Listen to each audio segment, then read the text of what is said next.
Okay, this is very important. Handling your healthcare can be extremely confusing, especially if you're a senior or taking care of an elderly parent. Christine Dodd is here and she can help. I got to tell you something. I've been to the hospital, I had a little surgery, and right from the very beginning it's confusing, and then when something happens to you it gets more confused. I mean, it's a difficult ride, and how do you help people? Well, I think that every patient today needs to have a patient advocate there for them. Right. I took my dad recently had a personal journey through University Hospital to Cleveland, and you really need somebody there to ask questions, advocate on your behalf, and just navigate through the entire system. Yeah, I know. I hear people talk all the time about when you go, even if you're not elderly, I mean, you should have somebody with you because you're sort of like stunned by the whole experience and you don't hear all the things that are going on, different options that are available to you, and then right. And you need when you come out the other end, you almost need a history of what happened to you, right? Yeah, we at eldernavigator.com help people from the inpatient setting to the outpatient to the discharge process. Where do you go when you leave the hospital? Does your loved one have to go to a skilled nursing facility or hospice?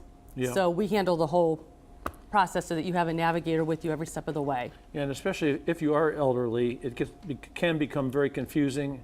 You know, you're taking drugs, you're not supposed to feel pain and all that sort of thing. So you really need somebody to help you make this march. How does somebody get involved with you guys, and what exactly do you do?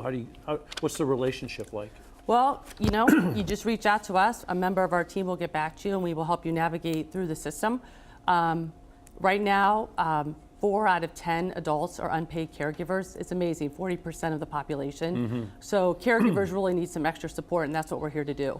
Yeah, I understand. I actually heard a story about this the other day where they're very underpaid and they only work about a year and they turn over. And if you only work a year, you don't get that much experience. Right. So it's one of those things that's difficult to be hooked up with the right people for the right problem you have. There's a really high burnout rate, especially in home health. So we're trying to help navigate through the process so that it's easier. It's a complex system, but we're trying to be there every step of the way so people can get through it. So this started for you as a personal experience? It was a personal experience. I'm a healthcare lawyer by training. Oh, really? Yeah, and I have a healthcare background. I was a lobbyist in healthcare as well, but I went through it personally with my father and somewhat with my mother at both university hospitals and Cleveland clinics. So I've been there and I know how stressful and complex it can be. So it started with frustration?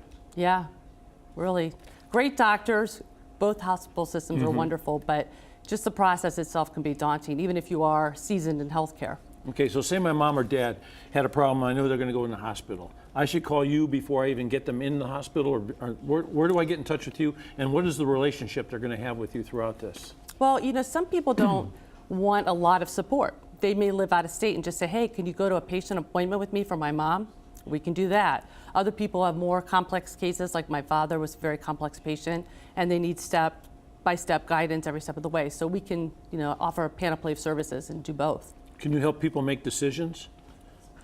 If they give us durable power of attorney, but usually you want to do that with the loved one. But we can help them with these decisions, but ultimately it's their spouse or child that will make the Because decisions. you can tell them what decisions are possible, right? Right. There's probably a variety of outcomes, a variety of ways to approach something. Right, and there's a lot of research we can do on our back end as well. Great. So it's navigating elder care, eldernavigator.com. Eldernavigator.com. Yeah. I got it. I must be getting elderly. I had a hard time with that. It's okay. I'll call you for some help. Thank you, I appreciate it. Hey, thank you very much. Thank you. Happy Have a holidays. good day.